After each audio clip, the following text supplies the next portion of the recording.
తీగకుంటే ఏడెత్తుల మల్లెలు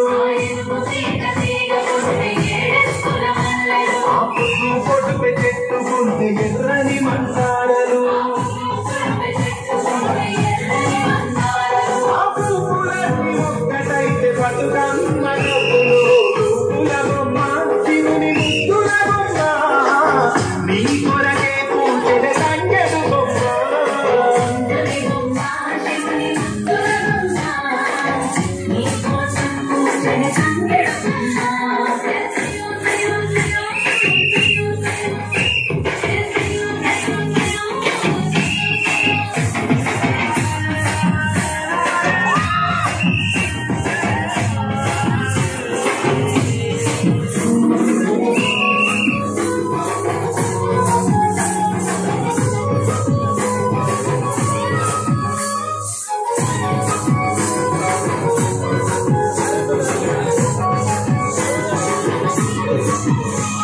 ఎన్నెల పెరుగుల పూత పడితే అల్లి పూల నవ్వులు